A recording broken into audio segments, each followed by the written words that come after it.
guys. Thanks for clicking this video. I just wanted to let you know in advance that unfortunately, even though my camera was still the entire time on my desk and I wasn't like rummaging around or anything, it's gonna look a little shaky.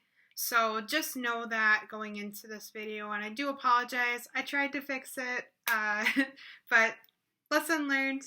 So I hope you still enjoy what I have to say. This is a very passionate video for me. And again, thank you for watching and understanding. I apologize about the shaky camera.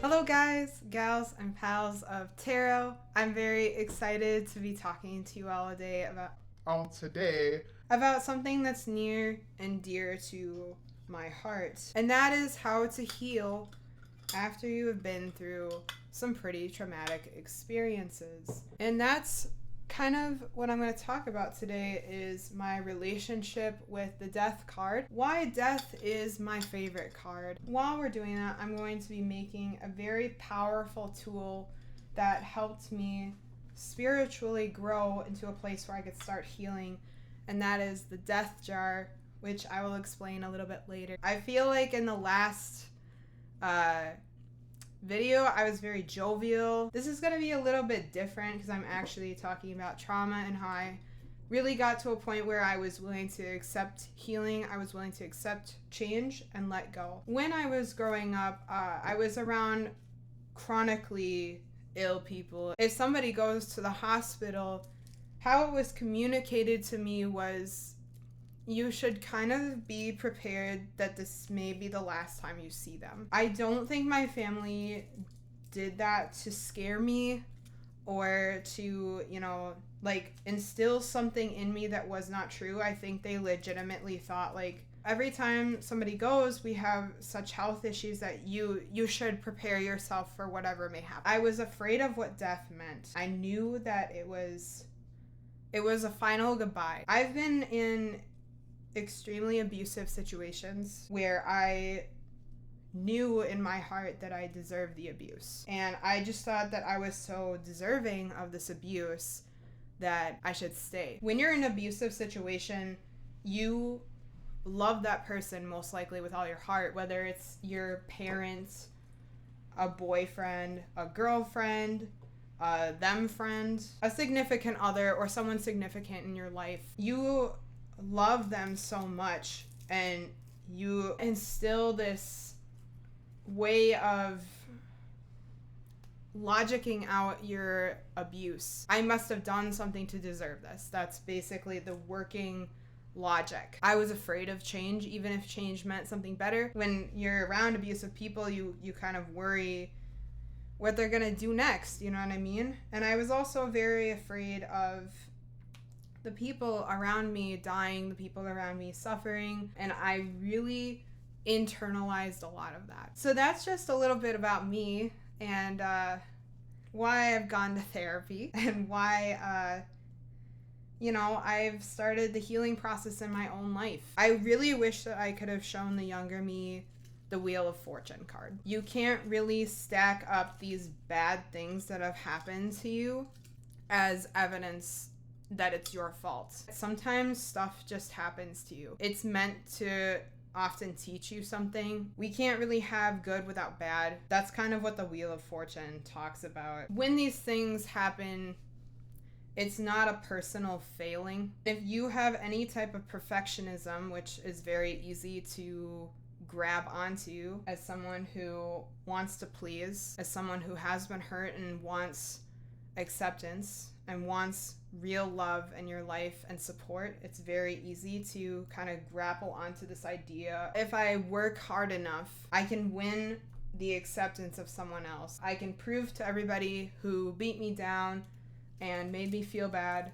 that I have more of a purpose. Perfectionism serves its purpose, but it also has this kind of idea around it that If we fail or if we experience something other than success, it's ultimately our fault because it was in our hands. When you experience misfortune, of course it's going to be something like evidence stacked on you because you're used to the idea that every failure is your failure. You don't have to have control over everything, and you can't. Ultimately, you can try your best and you can have goals, but goals do not define you. They are not you. And if you've been identifying yourself as successes, then when you experience bad outcomes, of course you are going to blame yourself and you're going to be in your deepest pit because that's been basically embedded in like the US school system, the whole like pull yourself up by your bootstraps. Later on, you're going to experience a lot of beating yourself up, really negative self-talk to kind of get yourself to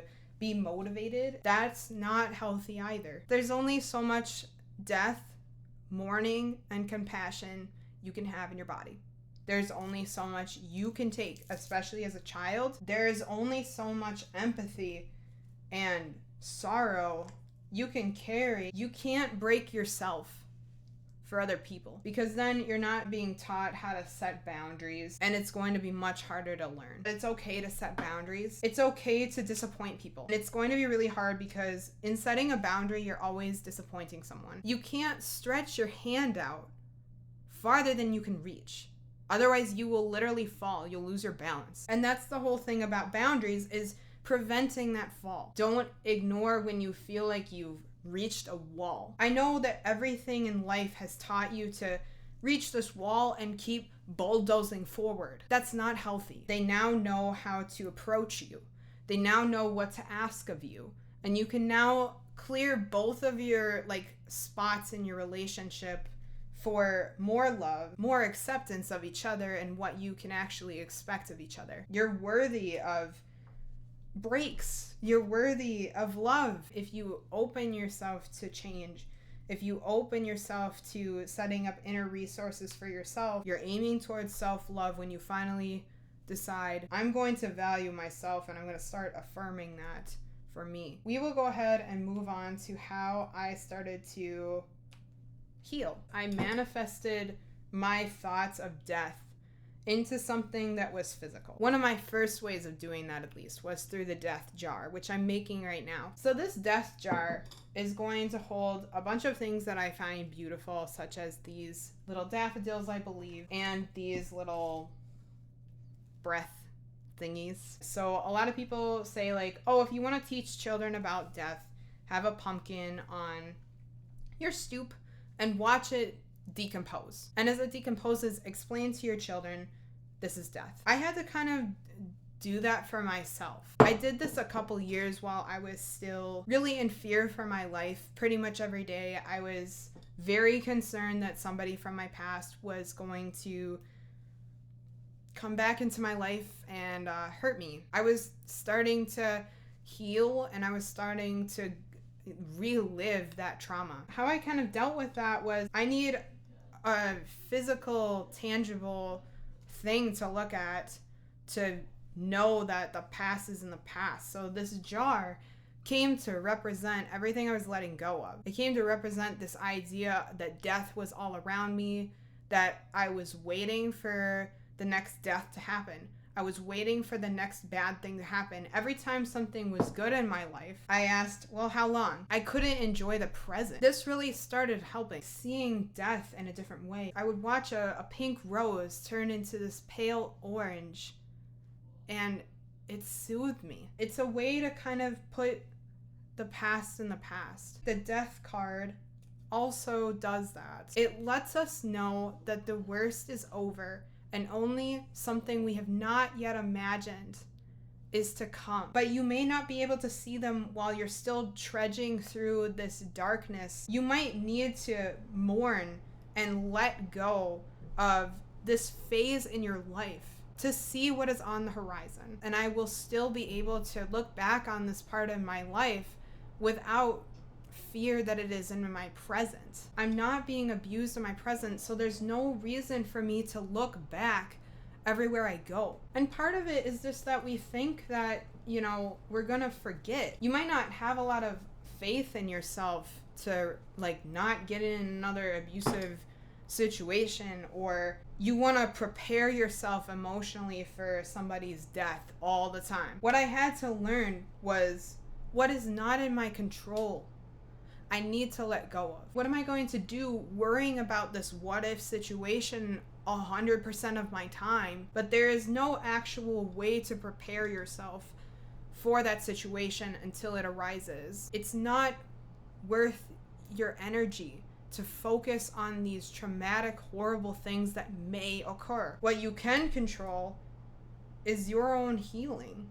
To start that healing process is very difficult. It took me over 10 years. It took me a very long time, so I'm not saying rush into it, but I am saying something I wish someone would have told me is that you can be ready, and you will be ready. I never thought I would express forgiveness to those who have deeply hurt me. Ultimately, at the end of the day, you have to forgive yourself.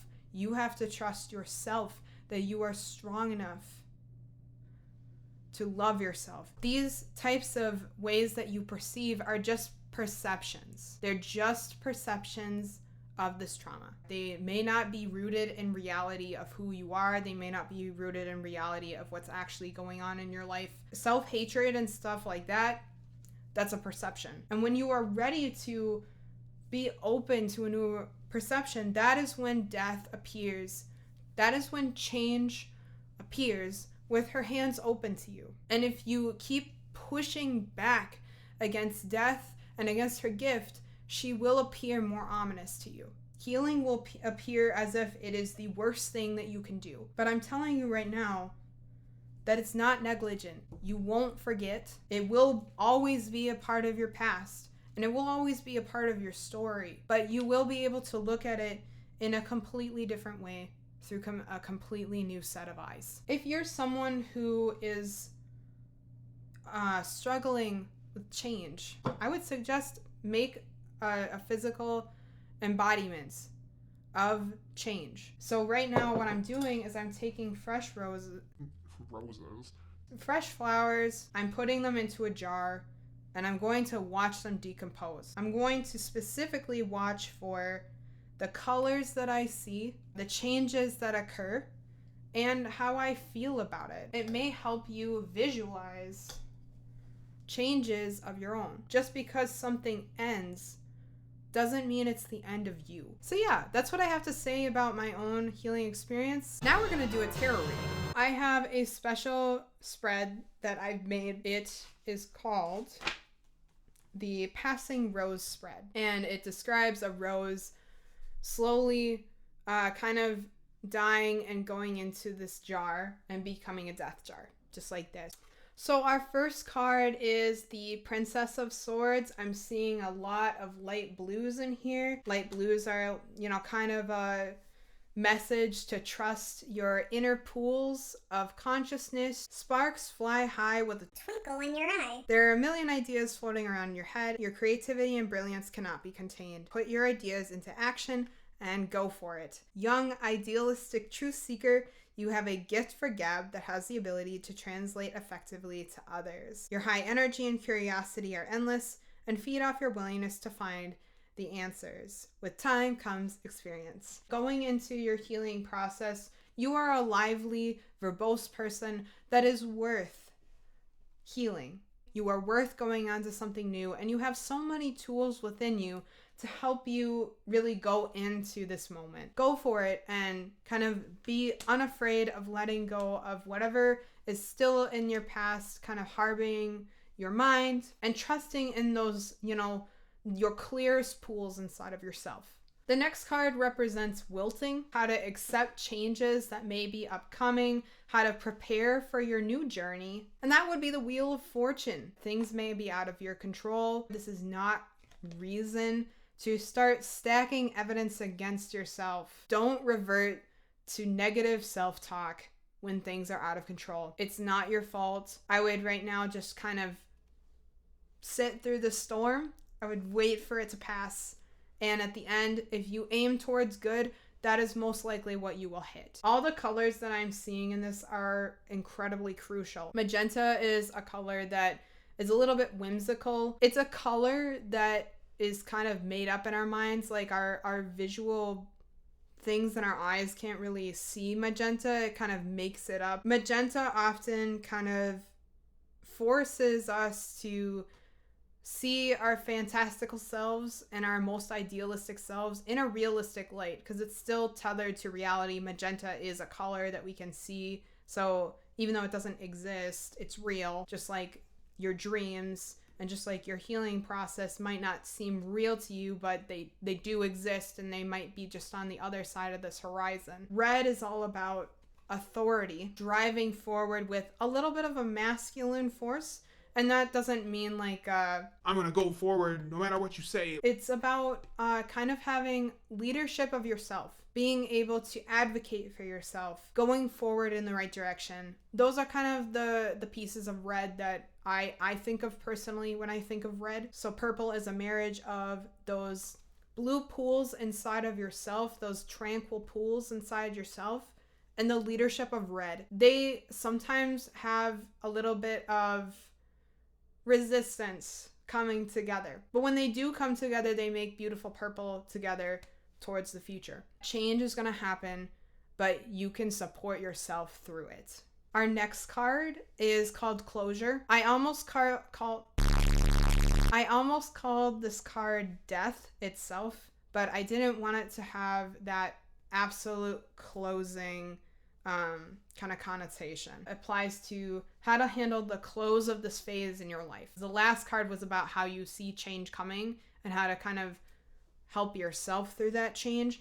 This card is definitely about how to handle it actually ending. And that card for you would be the Queen of Swords reversed. Queens are all about intellect. They usually follow kind of a equation of emotion plus action equals intellect. So kind of like what we were talking about with purple. I also can see a lot of those clear blues with her, as well as a nice tinge of emerald. Objective thinking is needed here. Emotions cloud your thought process and paint your mind with colors that don't necessarily add to the painting. There is a fine balance between your feelings and facts. Partake in your logic to look at the situation from all angles. On the other end of the spectrum, being too cold and forgetting compassion are equally as damaging. Lashing out with judgmental, closed-minded thinking can scare those who are trying to help you. People may find you abrasive and think that it is difficult to be around you. Being highly critical in tough situations is important. However, back it up with logic and facts to know if you have made the right decision. When things close off, and when you have recognized that the past is in the past and you are on the journey to something new, approach it with logic. Your emotions and that trauma is going to come back. It is going to still be a part of your journey. What's going to change is how you perceive that and how you are able to handle those thoughts that occur, handle those situations that arise. When it's hard to go forward, take a moment really to sit with the facts. If you need to ask a family member or a friend for a third opinion, now is the time to do it. Make sure to also know that other people are going through their traumas as well. It can be easy to lash out at others or kind of to use our traumas as a way to fight other people, silence other people, have trauma Olympics. There is going to be very complex emotions. You're going to have anger going through this process, of course. That's part of it, and it's part of also the mourning phase. One of them is anger. For a color theory perspective, we've got a lot of those same really clear blues, so trusting your deepest, clearest pools inside of yourself, trusting your intuition. I also see a spot of emerald here. So emerald is a very clear color of balance and harmony. What you're ultimately trying to balance is harmony in your life. At the close of this phase in your life, it may be hard to let go of the person you were, to let go of those thought processes that are no longer serving you. To let go is to make room for more balance and harmony whenever you are holding tightly to that thought process or to that concept that is just so hard to see yourself let go of it, and you'll be able to attach to yourself. So yeah, that's your closure card. And the last card is our card of rebirth. It's when the flower has finally, become the death jar. Something new and tangible we can hold and watch change. And that would be justice flipped. Very interesting card. We've got a lot of indigo here. We also have a lot of yellow in here. Whenever I think of justice, I think of my sister. She's a Libra. This is often a card that indicates that there might need to be some kind of weighing of the pros and cons, some kind of weighing of facts and emotions to come to the real truth and what we really know. Situations, people, or events in your life may feel unfair. Injustice is playing her hand, and instead of looking for a scapegoat, take responsibility for the role that you are playing. Take inventory of your life with complete honesty and see what can be restructured. Weigh all perspectives objectively and ask yourself what the root cause is. If you feel like you have truly done your best to right the situation, then take this lesson and file it under lessons learned. You will have roadblocks on the way, and where it's hard to find that logic and that strength inside yourself. The healing process is a long road that never quite ends, and that's okay. Trust what you have learned. Trust the tools that you have gained. Trust the facts of the situation. In those times, use your logic, use your inner tools, and use your intuition to guide you towards good, and you will find it. I'm seeing a lot of indigo in here. So, this might be times where you're really face to face with your inner demons. You're really face to face with those deep, dark pools of yourself. Those parts that maybe you don't show to anybody else. They could be pools of suffering. You have tools to help you through this time in your life. Use them when you're feeling this way. You do not have to be alone. And I'm seeing a lot of yellow in here, which yellow is a color of, utmost intellect. You're going to know how to assess the scales inside yourself. You'll know how to better handle these deep, dark pools of yourself. That is the reading. Thank you all for listening to me talk about death and talk about change. I really appreciate it. If you like this content and are looking for more, make sure to subscribe to my channel, as well as follow Zoe Tarot. I am under that name on all platforms. I also have a Patreon if you're looking for more exclusive content, including personalized readings just for you monthly. Please let me know what you thought of this video. I really appreciate everyone who stopped to listen, and I hope you have a great rest of your day and a great rest of your journey. Thank you for supporting me, Lucas, us, and Heidi and Ted. I appreciate it, and you guys are my world. Thank you for all of your love and for your support.